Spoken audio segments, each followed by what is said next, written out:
I hope you are all well this morning and ready to get going with today's webinar.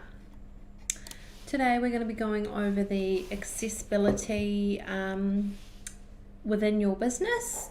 We're going to go over universal design and diverse marketing.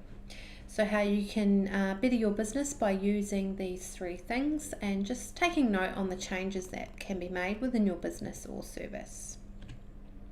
So welcome everyone, I'm Lisa and I will be taking you through today's webinar.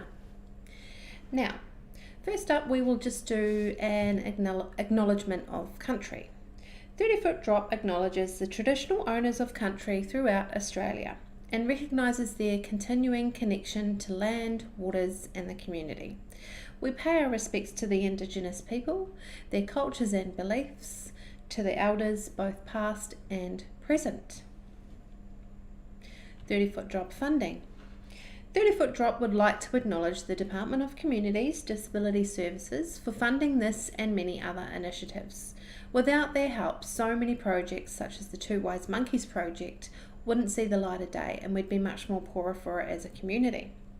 This workshop is part of a Realities and Advantages of an Access and Inclusion grant awarded to 30 Foot Drop as part of an Information, Linkages and Capacity Building grant for 2018 and 2019. Housekeeping.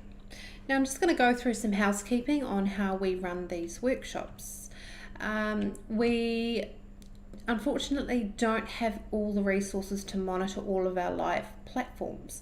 So what that means is if you're watching on Facebook or YouTube, you won't be able to send me a direct message through Facebook or YouTube. You'll need to jump to the link below this video, which is www.30footdrop.com.au/live, and you can send me a live message by pressing the live box. We'll be covering a lot of information in a short period of time, so we ask attendees just to try and minimize any distractions.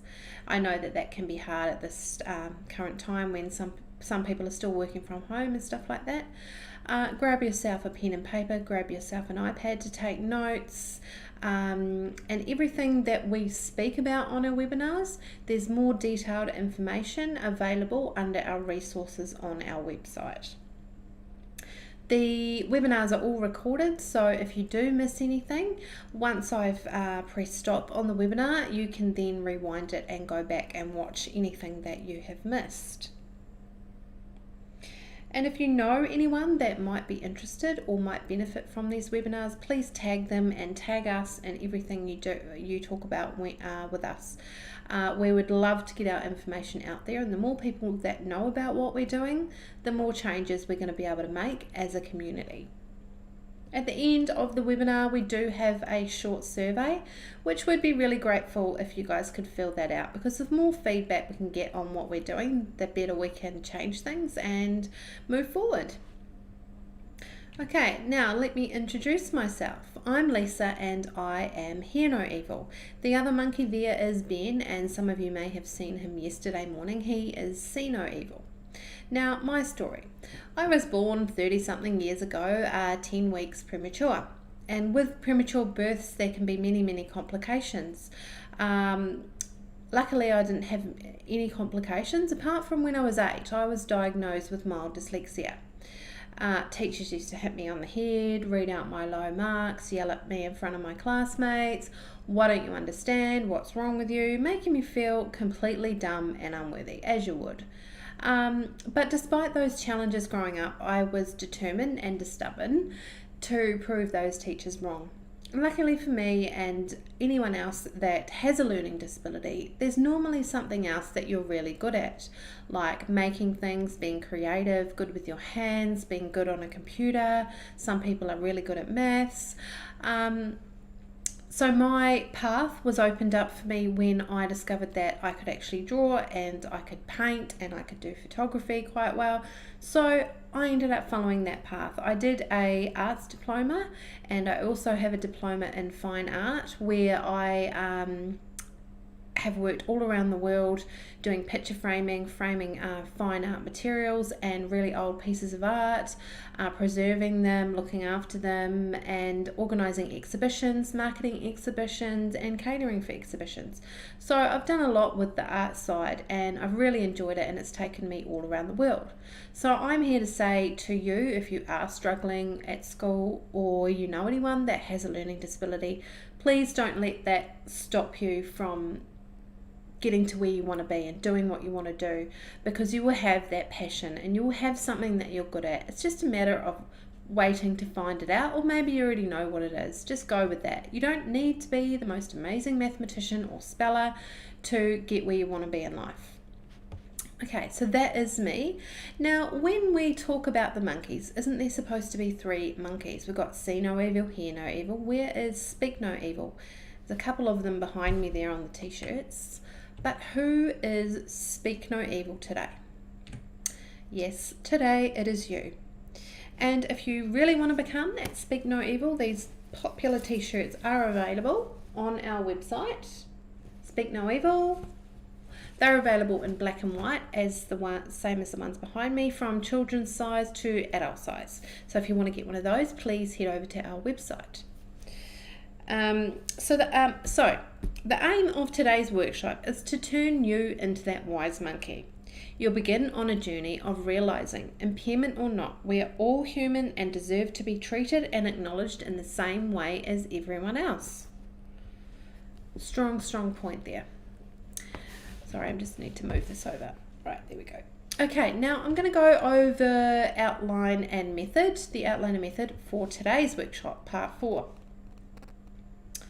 So how are we going to get you started on the path of a wise monkey? Well, there is a lot to learn about people with impairment and how you can increase your business by attracting them. We'll be looking at 3 areas of need that most businesses can improve and use to tap into this market. We'll be looking at 3 areas, We'll be looking at 3 areas of need that most businesses can improve to tap into this market. I think I already said that. These are accessibility, universal design, and diverse marketing.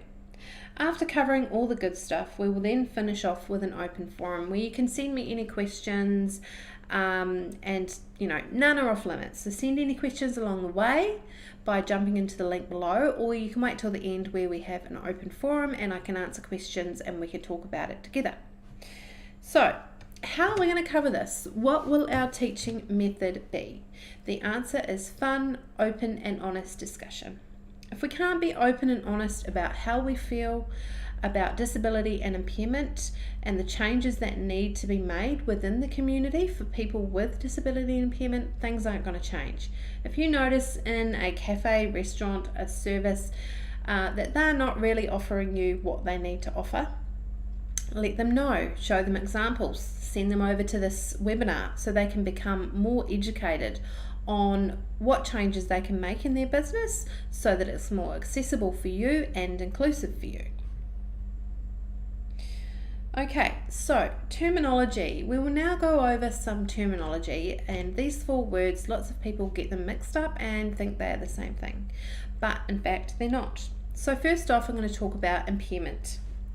An impairment is an injury, illness, or congenital condition that causes or is likely to cause a loss of difference in physiological and psychological function. In short, your impairment is your medical diagnosis. So my medical diagnosis was mild dyslexia. A disability, on the other hand, is the loss or limitation of opportunities to take part in society on an equal level with others due to social and environmental barriers. It is, as the word implies, something that makes you unable to access or participate in something. Disability, access, unable to access. So, an example for someone with a learning disability could be too much wording, complex information, stylized script can sometimes make it hard for people with a learning disability to understand. This then makes it hard for us to get the right information that we need to use your business or service. This is important information to know because some people's impairments are hidden. So, if you've got your marketing wrong or your website, you're potentially missing out on those people with hidden impairments using your business or service because it's too complicated or it's too complex. Too complicated, or the script is stylized and there's too much going on. And there's many impairments that can affect. It's not just people with learning disabilities, people with other disabilities where things can be really overwhelming for them. Just keep it simple and straightforward and clear, like what we've done on our website. So I hope those two terms make sense to you. Now I'm going to go over the terms of access and inclusion. Access refers to the removal or reduction of barriers, physical and attitudinal, to participate in activities and functions of a community. At its core, access focuses a lot on the physical world around us and can be checked with a checklist. Now, if you own a service or business and you want to check that your premises is accessible, you can jump over to our website and we have an accessibility checklist where you can go and see, yes, my door frames are wide enough for a wheelchair or someone with a mobility issue. My door handles are at a right level for someone with a mobility issue or impairment. Now, inclusion is more of a psychological state of being and is the process hereby every person, irrespective of their age, disability, gender, religion, sexual preference or nationality, who wishes to, can fully participate in all aspects of an activity or service in the same way as every other member in the community. Important. Everyone, no matter how they look, how they appear, their ability, their disability, we all need to feel like we're included into your business. So making sure that if you own a restaurant, someone in a wheelchair isn't having to go through the kitchen to access the restaurant. That's not very inclusive. So something to think about. Now, how to tap into the market. And if you have any questions, please send them over to me. How to tap into the market. As mentioned in the overview, there are 3 strategies that businesses can tap into this market. These are accessibility, universal design, and marketing. They can be used individually, but are best used concurrently. Okay, so now, what do you think of when someone talks about accessibility? You think of wheelchair ramps, aqua bays, and you think of accessible toilets. These are good examples, but that is just the physical accessibility. There are so many other ways businesses can be more accessible. Let's have a look at some of the other things that you might want to look at to change your business or service so that it's more accessible for customers. Make sure your information is accessible. It's important not to make assumptions about how people can receive or communicate information. The best approach is to make important information available to consumers in a variety of formats. And these options include speaking directly to the person on the phone, so person-to-person contact. And in case of someone that is deaf, you could use the telephone typewriter, the TTY National Relay Service. This is when a person types messages to an operator and then the message is then conveyed to the person the message is for. And a reply is sent back to the person with the impairment in the same way as it was typed firstly. So that is amazing, and if you do get a phone call and it is a TTY service, you now know what it is. Other options could include a hard copy in written material, but also in a large font, size 18 or bigger, so that someone with a vision impairment can read your menu, your information, even your website. So you have that large print option available. Electronic formats including email, websites, and online chat services. You could have information on a USB or disk, and make an audio recording. Visitors could also consider installing an audio loop system in their shop fronts or offices to assist people with hearing aids, and provide an Auslan interpreter or braille as an option on request. I think a lot of the movies have the Bluetooth with hearing aids, so people that have a hearing impairment can now hear the movie through their hearing aids, which is amazing. So some offices have this and it automatically connects and they can get the information that they need. Okay, next. An accessible design premises is great, but if it's not maintained, it can be disastrous and in some ways can be dangerous. Here are some issues to be aware of. Do not lock accessible bathrooms or lifts while the premises are in use by members of the public. Ensure accessible bathrooms can be reached via a continuous accessible path of travel.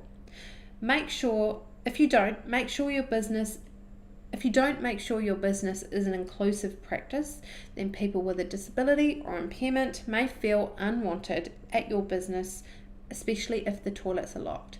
If someone with a disability or impairment comes into your business and they go to use the toilet and it's locked, they're feeling like you don't really want them there. So never ever lock the toilets while your business or service is open.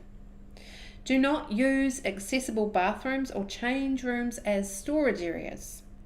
Avoid constructing temporary displays or stacking goods in a manner which obstruct the aisles.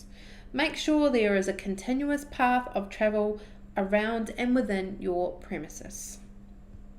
Make sure that counter heights, lift buttons and FPOS facilities, door handles for example, are within reach of a person in a wheelchair or someone with a short stature.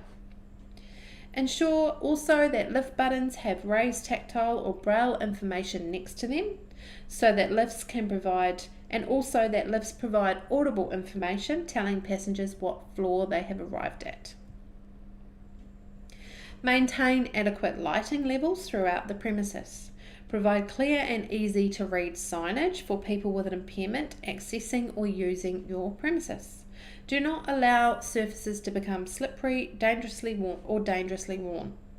Provide designated parking spaces for people with disabilities and maintain a continuous path of travel from the parking space to the service.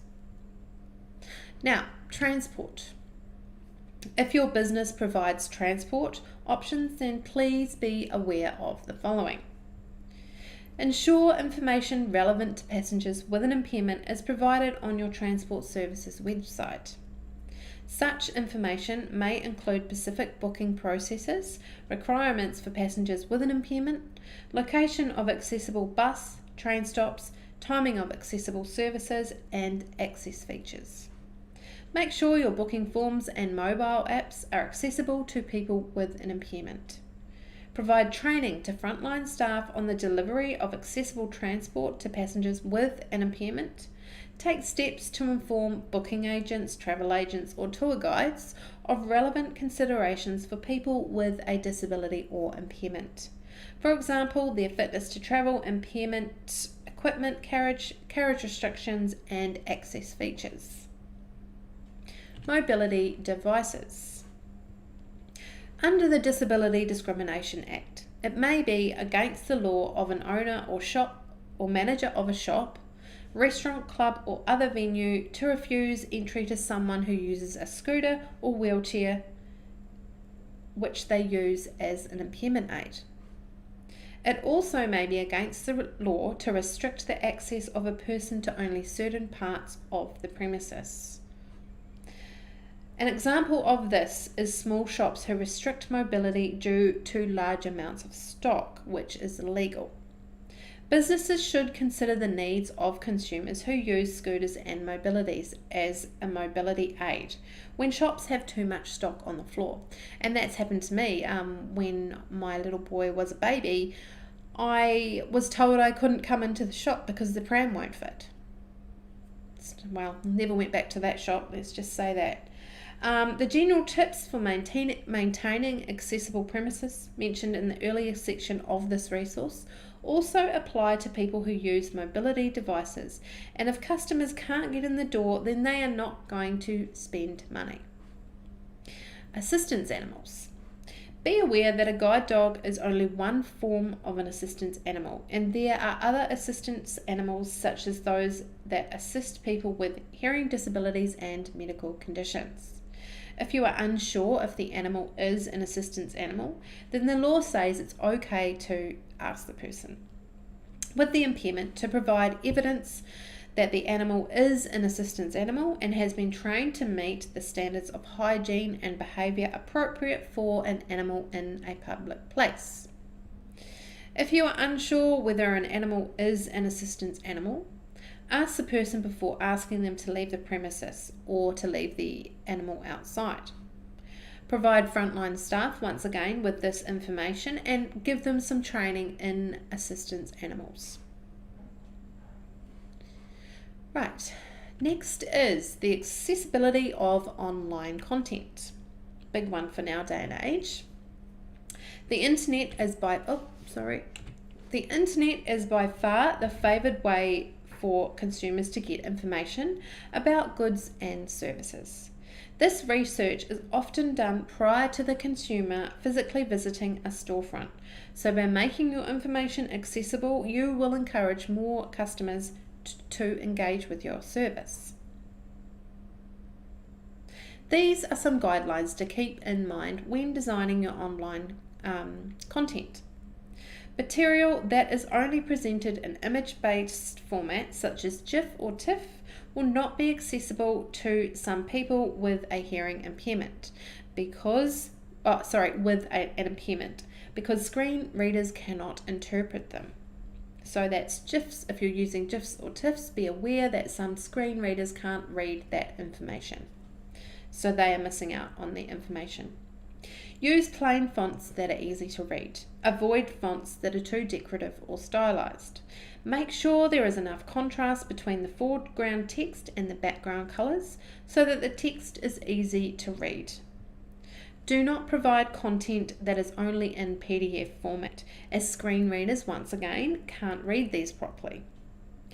If you do include PDFs, provide the same information in Word or HTML format.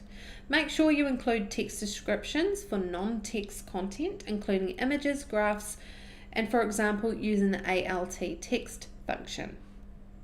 Avoid scanned pictures of texts. This is of a menu, text boxes as well. Screen readers can't read these.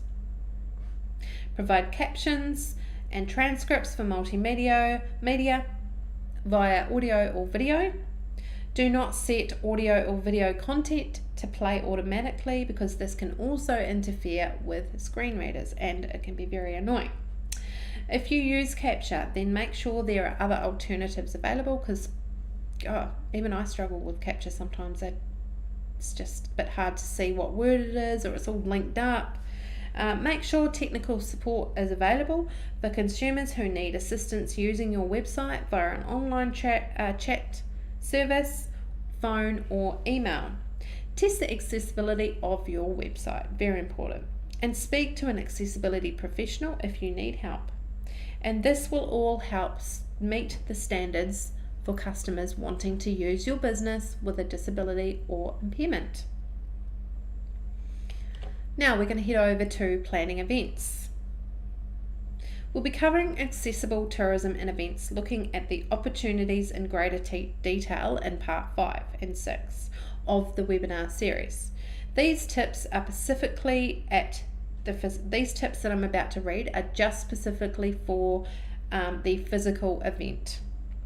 When planning an event, including meetings, festivals, conferences, lectures, and fundraisers, you need to take all reasonable steps to ensure that the event is accessible so that people with an impairment or disability can attend and participate. Considerations should be given to the issues raised in each of the earlier sections of this workshop, in addition to the following. Explain the accessibility of your venue on the invitation registration form and request attendees to inform you of any accessibility requirements that they might have. An example of this can include the access process or a map for someone with an impairment. Explain the accessibility on maps and people using a wheelchair. Make sure all handout material is available in also an electronic format when requested. Additionally, the following information should also be considered. Make sure there is a sufficient, clear, simple and visible signage to direct people where to go. Ensure the venue is large enough and set out in such a way that people with an impairment, including those using mobility devices such as wheelchairs or scooters, can move around the venue freely. When setting up seating arrangements and allocations, allow the person with a disability or impairment first choice of seating, including with a clear view of the stage and speaker platforms. This is particularly important for people who are deaf or have a hearing impairment.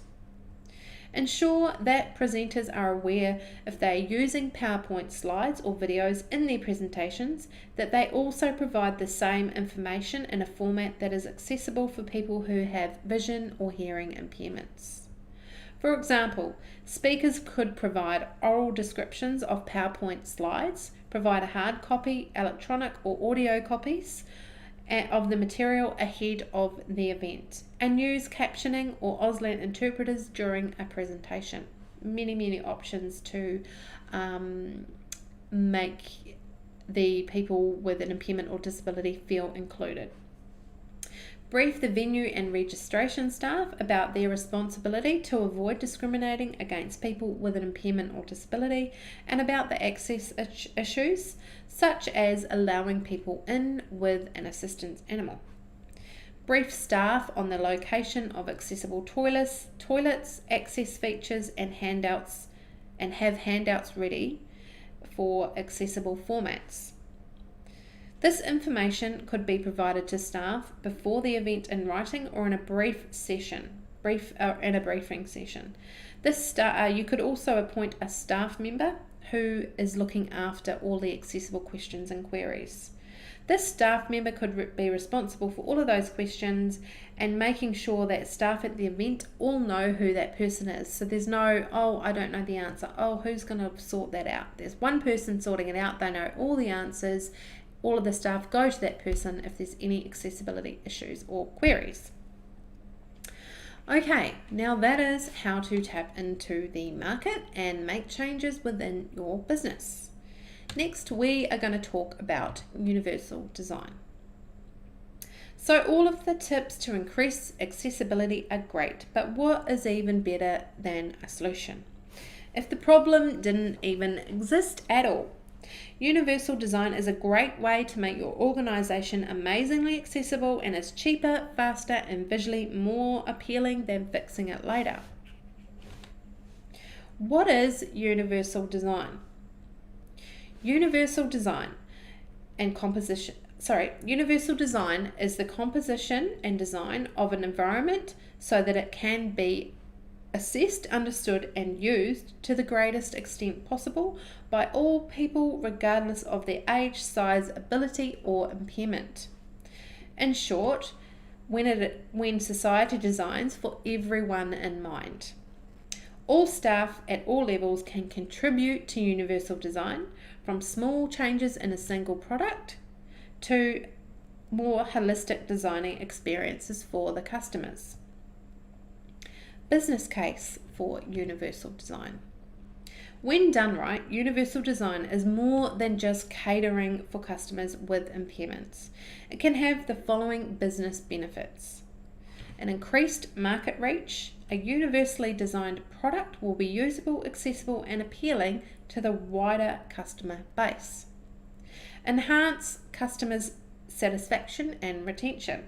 A satisfied customer will tell other people about the product, service, or environment, increasing awareness and potentially creating a new customer base for your service.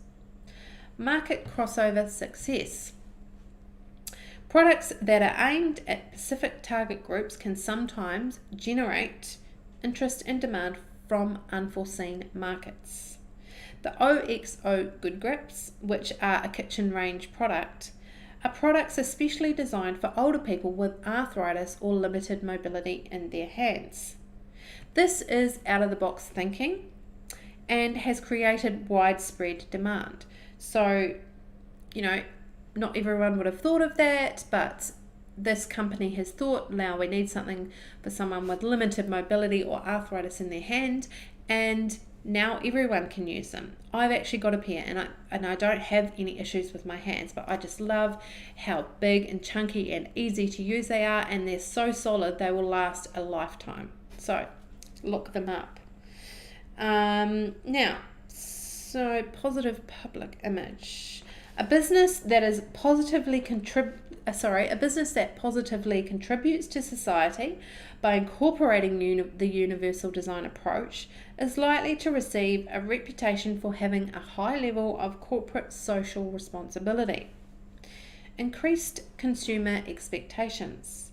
In recent decades, the voice of the general public has become more prominent and more influential. Universal design enables companies to design products, services, and environments that are more closely matched to the consumer's expectations and needs. Accept at first use. A customer forms an opinion about a product at first use, or even at first sight. A recent study suggested that the internet users take less than 50 milliseconds, that's 1/20th of a second, to judge the visual appearance of a website.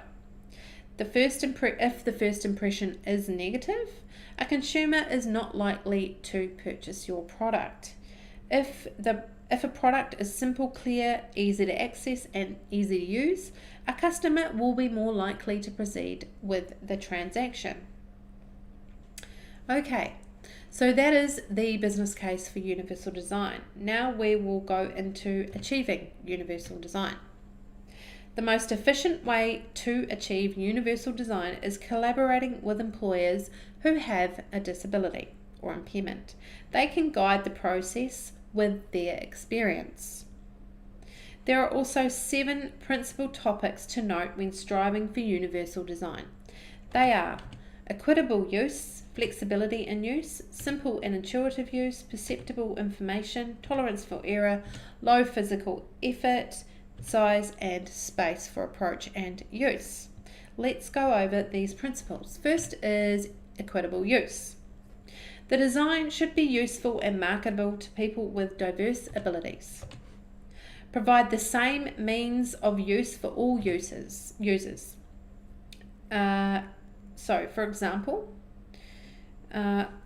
Provide the same means of use for all users, identical where possible and equivalent when not. For example, ramps instead of stairs is identical. Ramps and stairs is equivalent. Avoiding segregating or stigmatizing any users, like having a wheelchair access through the kitchen, as I mentioned before, which is so degrading. Provisions for privacy, security, and safety should be equal to all users. Make sure the design is appealing to all users. So, all of those things are really, really important to know. Now, next up, we have flexibility in use. The design accommodates a wide range of individual preferences and abilities. Example, the use of flashing lights with sirens or beeping sounds to give warnings in emergency situations. This way, people with reduced hearing and sight can know what to do, which could save lives. The guidelines for these are: provide choice in methods of use, accommodate right and left-handed access and use, facilitate the user's accuracy and precision, provide adaptability to the user's pace. So someone that is deaf can see the sirens. Someone that has a vision impairment, someone that is deaf can see the flashing lights. Someone with a vision impairment can hear the sirens. So you've got to have both things for people with all kinds of impairments so that everyone is safe. Okay, now next is simple and intuitive use. Make sure the design is easy to understand, regardless of the user's experience, knowledge, language skills, or current concentration level. For example, the universal male and female symbols on the bathroom doors are easier to understand than stylized script. Guidelines for this tip: eliminate unnecessary complexity. Be consistent with users' expectations and intuition. Accommodate a wide range of literacy and language skills. Arrange information consistent with its importance. Provide effective prompting and feedback during and after a task is completed. Now, those are all things, and if it's good to get feedback if things are working within your business. No, this is not working for someone with an impairment or disability. Then you can go and make the changes. So, businesses need to be open to receiving feedback. Right, perceptible information. The design communicates necessary information effectively to the user, regardless of the ambient conditions or the user's sensory abilities. Example: raised tactile indicators, pictured on the left, not only warn people with a vision impairment, but also alert people of an up-and-coming hazard. And who here had no idea what these were used for? I didn't until I came over to Bien. I thought these were some kind of arty thing in the concrete. No, they are to warn people with vision impairments or hearing impairments, or any kind of impairment. So when your feet hit the ground and they feel these bumps or these lines, they know that there is a road or hazard or something coming up, which is amazing. And you'll now notice these everywhere. Okay, so guidelines. Use different modes, pictorial, verbal, and tactile, for redundant presentation of essential information. So this is redundant information, but it's essential that it's there. Provide adequate contrast between essential information and its surroundings. Maximize essential information. Make sure it is easy to give instructions or directions. Provide capability with a variety of techniques or devices used for people with sensory limitations. Okay, next is tolerance for error. The design minimizes hazards and adverse consequences of accidental and unintended actions. For example, guards and handrails on ramps provide a tolerance for error when using a ramp. Guidelines. Arrange elements to minimize hazards and errors. Most used elements, most accessible hazardous elements, eliminated, isolated, or shielded. Provide warnings of hazards and errors. Provide fail-safe features. Discourage unconscious actions and tasks that require vigilance. Next is low physical effort. The design can be used efficiently and comfortably with a minimum of fatigue. Example: installing a lever door handle. That means everyone can use this, and people with limited mobility or in a wheelchair can use their elbow or closed fist. Benefiting everyone. Guidelines for this: allow the user to maintain a neutral body position, because sometimes it's hard for people in a mobility scooter or a wheelchair to move their body around. So a lever door handle is nice and easy and at a good height. Reasonable operation forces. Minimize repetitive actions, because some people might not be able to use a repetitive action. Minimize sustained physical effort, so don't make it too hard for someone to push a door open. All these sorts of things that a lot of people don't understand, but someone in a wheelchair or mobility issue or things like that may not be able to even get in the front door of your business because the door handle is a round one, or the door's too hard to push open. All these little things that you need to make sure are working within your business.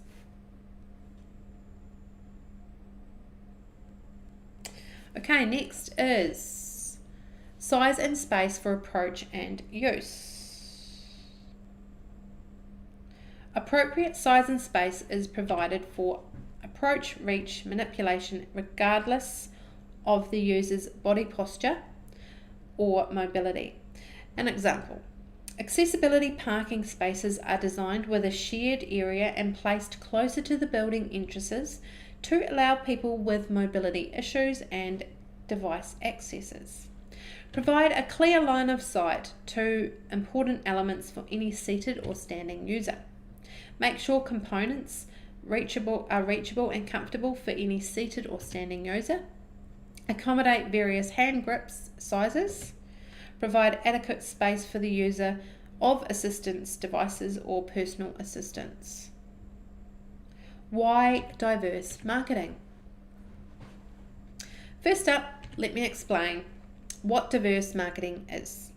50 years ago, a company would be successful in marketing when using the WASPs, White Anglo-Saxon Protestants, since they represented most of the consumer market. Eventually, some companies realised that the business's potential of marketing worked with populations as well, and several efforts were made at multicultural marketing were attempted. But a company could still experience success without it. Today, however, the market is decidedly different. The Australian population has grown increasingly diverse, and if the trends continue, today's minority groups will make up the majority of the population around sometime 2040. This general market strategy may already no longer be effective in some contexts, requiring organisations to diversify their marketing strategies. Consumers in different cultures have different values, experiences and expectations, and ways of interacting. Even within a culture, some differences will be apparent between different subgroups, not just ethnically, but also age, gender, profession, religion, family size, and physical environment, and more. Diversity marketing involves acknowledging that marketing and advertising must offer alternative ways to communicate to other diverse groups.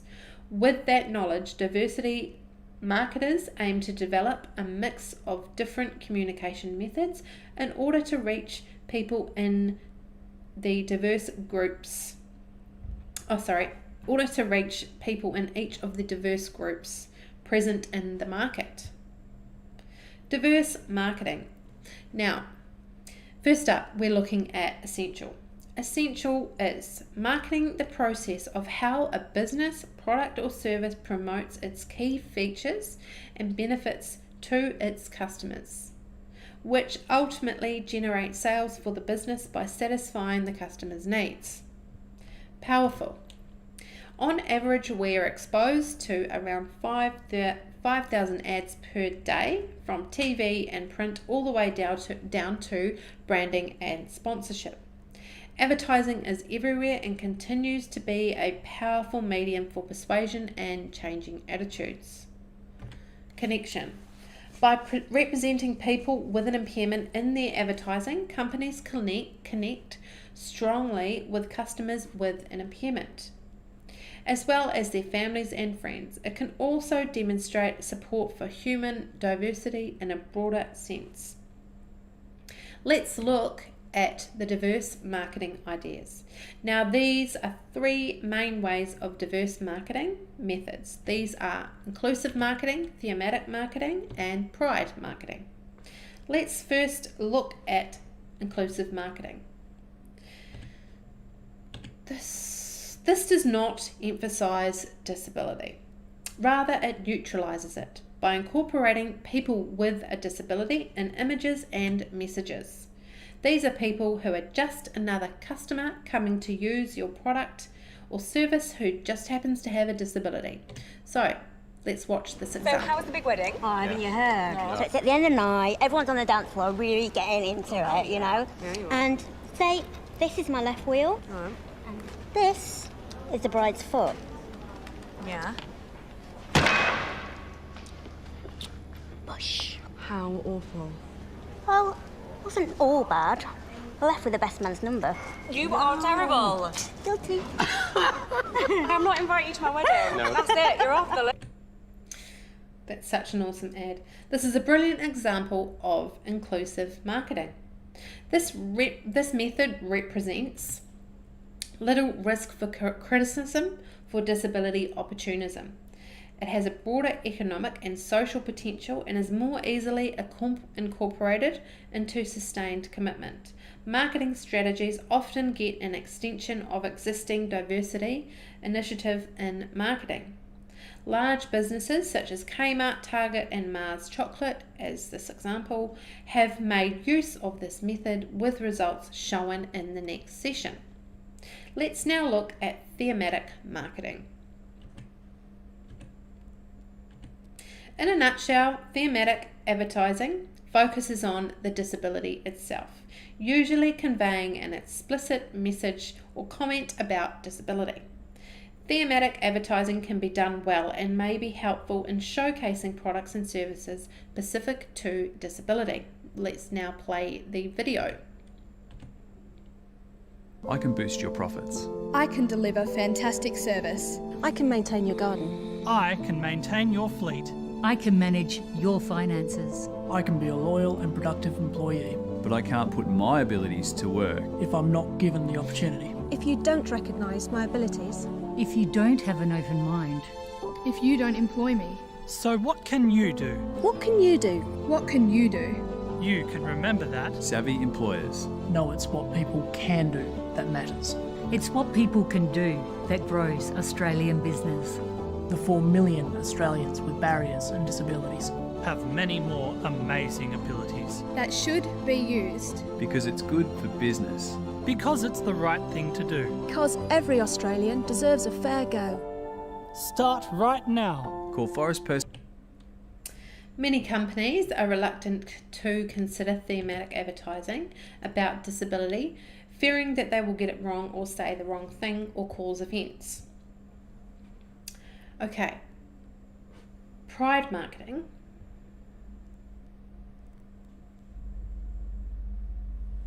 We'll next go over. Most businesses have various disability related policies and the procedures in place. Things like accepting the companion card and offering additional help for people who cannot fill out forms and much more.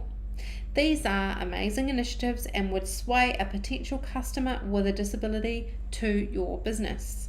The problem is no one knows about it. By showing pride in your measures, celebrating any changes and acknowledging any shortcomings, by doing this, you are demonstrating awareness of the issue. This newspaper clipping is demonstrating that this beach in Geraldton now has an accessible path for people in wheelchairs to get to the beach. So celebrate it, advertise it, show the changes you have made, because it's going to draw those people in. And if they don't know about it, they're not going to come into your business. So celebrate the good changes that you've made. So has an accessibility issue come to mind? Maybe social media, and maybe use social media to acknowledge it and keep people up to date on your progress. Now the last one for today, diverse marketing. Ads involving people with an impairment should always be created in consultation with people with an impairment. This will ensure the messaging will be consistent with the intent. Use people that have an actual impairment and not actors pretending to have them. You may not be able to tell the difference, but your targeted audience can, and this will do more harm than good. Don't use them in inspiring content. They are just normal people using your business, and that is how they want to be known. So, a lot of information there today. I hope it made sense to you there, and you're starting to think about changes you can make within your advertising or marketing, and looking at targeting people with disability or impairment too. Hey, you can actually come to our business. You can, it is accessible. We've made it more accessible. And our website is more user friendly. We now have an online chat person that you can talk with, or give us a call. Just all these little things that can make changes but make someone's life with a disability or impairment that much easier. Right, so right now I'm going to do an open forum. So that means anyone with any questions can send me any questions. Those of you that have to go, please jump on the link below, www.30footdrop.com.au/live, to fill out the survey. If you do have to go, please fill out the survey before you go. Tapping in part 4. If you do have a question, also jump onto that link and send me a question. I'd love to hear from you. But if you have to go, I'm doing another tapping in part 4 tonight at 6 o'clock. So if you know anyone that may benefit from this webinar, please send them over tonight at 6 p.m. Right, I will see those of you very soon who have questions.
Welcome back, everyone. There doesn't appear to be any questions today, which is fine. I hope you will have a good rest of your day, and please, if you know anyone that may benefit from this webinar, I will be doing it again tonight at 6 p.m. So I'll see you then, and those of you wanting to carry on with the webinars, I'll be doing webinar part 5 tomorrow, which we go over tourism and events within our region, the Southwest. Okay, have a good day everyone, stay safe and well, bye.